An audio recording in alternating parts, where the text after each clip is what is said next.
একদিন মাটির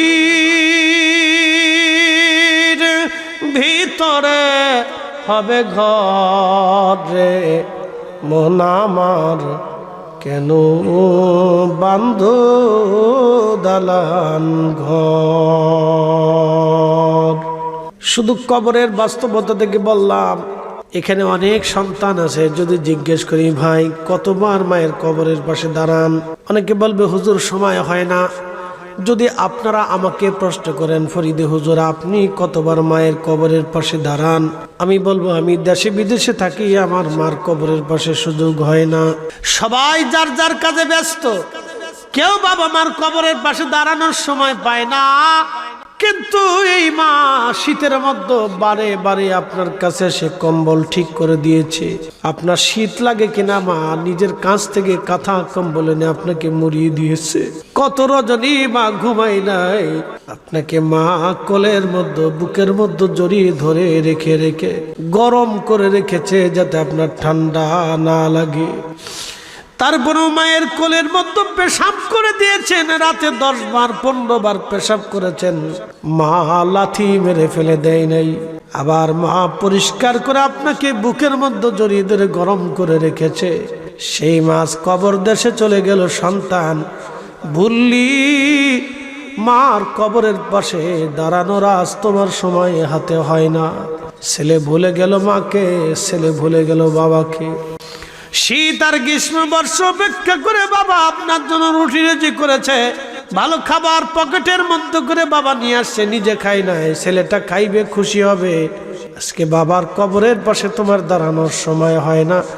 বললো যুবক ভুলে গেলাস, বাবা মার কবরের পাশে দাঁড়ানোর সময় আজ তোমার হয় না। বাস্তবতা থেকে বলতে চির সত্য। এই জন্য কবর বড় কঠিন জায়গা, আপনাকে প্রস্তুতি নিয়ে যেতে হবে, প্রস্তুতি নিয়ে যাবেন, ঋণ রেখে যাবেন না, হারাম খাবেন না। মনে রাখবেন একজন ব্যক্তি হারাম উপার্জন করে 36,000 বছর যদি বেঁচে থাকে, যাহা ইবাদত করবে একটা ইবাদত কবুল হবে। আর একজন হালাল রুজি করবে 36,000 বছর পরেও একবারও যদি আল্লাহকে আল্লাহ বলে ডাক দেয় তো সেটা কবুল হবে। শুধু এতটুকু তফাৎ বুঝে নেবেন, এটা আসমান জমিন তফাৎ। এই জন্য হারাম খাবেন না, অন্যের সম্পদ মারবেন না, একবারে ফ্রেশ হয়ে কবরে চলে যাবে।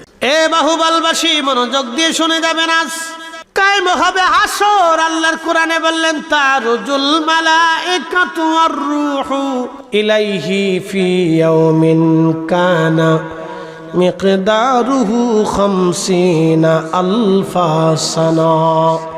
দুনিয়ার 50,000 বছর এক জায়গা করলে যত বিরাট, হাসরের একটা দিন তত বিরাট। একসাথে বলবেন আল্লাহু আকবার।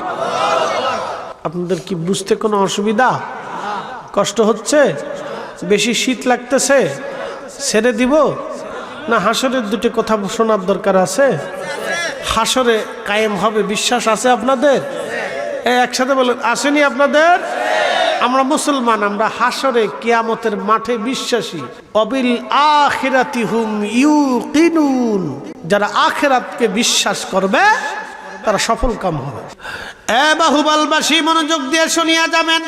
1 সেকেন্ড করে 60 সেকেন্ডে 1 মিনিট, 1 মিনিট করে 60 মিনিট 1 ঘন্টা, 1 ঘন্টা করে 24 ঘন্টায় দিন ও রাত, 24 ঘন্টার দিন ও রাতে 365 দিনে একটা বছর হবে। এই এক বছর করে 50,000 বছর এক জায়গা করলে যত বড় হবে, হাসরের একটা দিন হবে তত বড়। সূর্য থাকবে 1.5 থেকে 2 মাইল উপরে। বর্তমান পৃথিবীতে যে সূর্য আপনি দেখেন, এই সূর্যটা 200 কোটি ডিগ্রি সেলসিয়াস তাপমাত্রা। এই সূর্যটা হাসরের ময়দানে আরো 70 গুণ বেশি কিরণ দিতে থাকবে। মানুষের শরীরের চামড়া হবে মোটা মোটা, স্থূল দেহ হবে। সেই দিন ঘাম বেরিয়ে বেরিয়ে বেরিয়ে বেরিয়ে হাসরের মাঠ ঘামে ভরে যাবে। হাউজে কাউসারের পানি ছাড়া আর কোনো পানি সেই দিন থাকবে না। পানির তৃষ্ণায় মানুষের জিহ্বা বের হয়ে কুকুরের জিহ্বার মতো ঝুলতে থাকবে। মানুষ পাগল পাগল হয়ে যাবে, উন্মাদ উন্মাদ হয়ে যাবে, বলবে ইয়া রাব্বি আর সহ্য হয় না গো আল্লাহ, হয় আমাদেরকে জাহান্নামে পাঠিয়ে দেন, না হয় হাসর থেকে আমাদেরকে মুক্তি দিয়ে দেন। আল্লাহ আমাদের আর এই হাসরের ময়দান আর সহ্য হয় না। আমার রব ডাক দিয়ে বলতেছেন, আমার বান্দারা, ওই হাসরের ময়দানের আমি বিচারপতি হব সেই দিন, মালিক ইয়াউমিদ্দিন, বিচার দিনের মালিক হবে আমার আল্লাহ। সেই দিন একটা কুত্তারও বিচার হবে। প্রশ্ন রাখতে পারেন, ফরিদ হুজুর এটা কি? ফতেপুরের কুত্তা আর আলালপুরের কুত্তা দেখবেন, আলালপুরের এলাকার 4-5টা কুত্তা, এই কুত্তার একটা লিডার আছে, ফতেপুরের 4-5টা কুত্তার একটা লিডার আছে। দুই গ্রুপে মারামারি হয়, বিরাট কামড়া কামড়ি হয়, কিন্তু একজন আর একজনকে জানে মেরে ফেলে দেয় না। আর মানুষ মানুষে মারামারি করলে একজন মানুষ আর একজন মানুষকে জানে মেরে ফেলে দেয়। মানুষ, কুত্তা থেকে মানুষের শিকার দরকার। এখনো মূলত মানুষ মানুষ হয় নাই। আমার দেশে হাজার হাজার মানুষ আছে, কিন্তু মানুষের মতো মানুষ নাই। এ বাহুবলবাসী মনোযোগ দিয়ে শুনিয়া যান, হাসরের ময়দানে কুত্তার বিচার হবে। এই ফতেপুরের কুত্তা আলালপুরের কুত্তার বিরুদ্ধে বিচার দিবে। রাব্বি, ওই আলাপুরের কুত্তা আমারে কামড়াইছিল, আল্লাহ বিচার চাই। দুনিয়ার আদালতে আমাদের কোনো আদালত ছিল না, মাতুব্বার সর্দার ছিল না, কোনো বিচার হয় নাই। আল্লাহ তুমি মালিক ইয়াউমিদ্দিন, আজকে বিচার করো আল্লাহ, আমার কেন কামড়াইছিল। সেই দিন আল্লাহ ওই কুত্তাকে ডেকে বলবেন, এ কুত্তা, তোমার যেইভাবে কামড়াইছিল তুমি আজকে তারে সেইভাবে কামড়ায় দাও। যখন কামড়ানো শেষ হবে তখন দুই কুত্তাকে আমার আল্লাহ মাটি বানায় দেবে। গরু গরু মারামারি করছিল, ওইভাবে গরুকে বলবে তোমার যেইভাবে গুতাইছিল তুমি ওইভাবে গুতায় দাও। বিড়াল বিড়াল মারামারি করছিল, বিড়ালকে বলবে তোমার যেইভাবে মারছিল তুমি ওইভাবে মেরে দাও। এইভাবে সমস্ত প্রাণীদের বিচার হয়ে যাবে। প্রাণীকুলের বিচার হওয়ার পরে আল্লাহ সবাইকে মাটি বানাবে। আর নাফরমান সেই দিন গোশত কামড়ায় কামড়ায় টেনে টেনে টেনে টেনে ছেড়ে ফেলবে আর বলবে, আল্লাহ আমরা কেন মানুষ হলাম, আমরা কেন কুত্তা হলাম না, আমরা কেন বিড়াল হলাম না, আমরা কেন গরু হলাম না, আল্লাহ কেন মানুষ হলাম, আল্লাহ কেন মানুষ হলাম। আজকে যদি কুত্তা হতাম তাহলে আজকের হাসরের ময়দানের আসামি হওয়া লাগতো না। আমরা কেন মানুষ হলাম রে? কেন দুনিয়াতে সুদ খাইছিলাম, ঘুষ খাইছিলাম, অন্যায় করছিলাম, কেন অপরাধ করছিলাম, কেন মানুষ হইলাম? তখন গোশতরে কামড়ায় কামড়ায় টেনে টেনে টেনে টেনে ছিঁড়ে ফেলবে। গোশত কামড়ায় কামড়ায় টেনে টেনে ছিঁড়ে ফেলবে আর বলবে, আল্লাহ আমরা কেন মানুষ হইলাম, কেন মানুষ হইলাম? আজকে যদি কুত্তা হইতাম তাহলে আজকে মাটি হয়ে যেতে পারতাম। বুঝতে কষ্ট হচ্ছে? হাসরের মাঠের চিত্র শোনাইতেছি। হাসরের মাঠ কায়েম হবে। এই দুনিয়াতে যেইভাবে দেখছেন হাসরের মাঠ আপনাকে ওইভাবেই দেখতে হবে। এই দুনিয়ার মাঠে সূর্য যেমন দেখেছেন, হাসরের মাঠে সূর্য ওইরকমই দেখা লাগবে। বাহুবলবাসী, হাসরের মাঠে কুত্তা বিলে গরু ছাগলের বিচার হবে। দুনিয়াতে হাসরের ময়দানে যারা দান করবে না, মানুষকে দিবে না, এরকম একদল মানুষকে আল্লাহ হাসরের ময়দানের এক কোনায় দাঁড়া করাবে।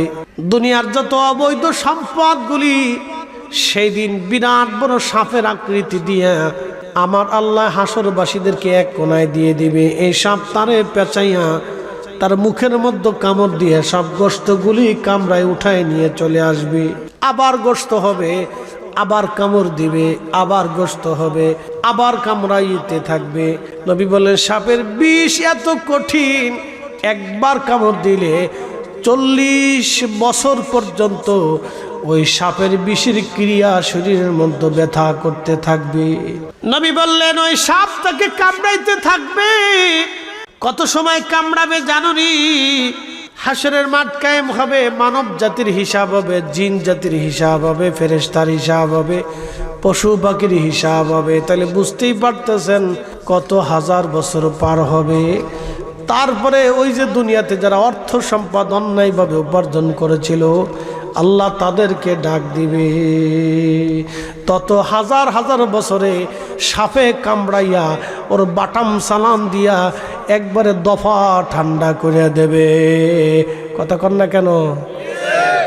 ততদিনে হাজার হাজার বছর সাপে কামড়াইতে কামড়াইতে ওর জীবনের তেজপাতা বানাই ফেলবে, একবারে বাটাম চালান দিবে, খুব কঠিন করে বাটাম চালান দিবে হাসরের মাঠে। কত হাজার বছর তার কোনো হিসাব নেই। দুনিয়ার ধনী ব্যক্তি আল্লাহর জান্নাতে যাওয়ার 500 বছর আগে গরিবরা জান্নাতে চলে যায়। কে আসতে হয়ে গেল না? জোরে বলেন। কত বছর? তো কত 500 বছর? দুনিয়ার 500 বছর না, হাসরের 500 বছর। দুনিয়ার 50,000 বছর আর ওই দিনের একদিন, সেই দিনের 500 বছর।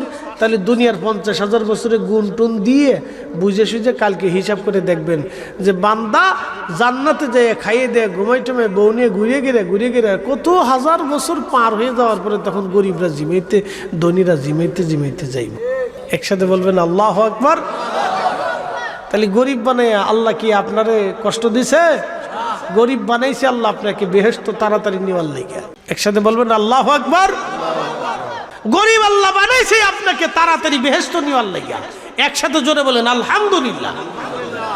এ মুসলমান, হাসরের মাঠ বড় কঠিন।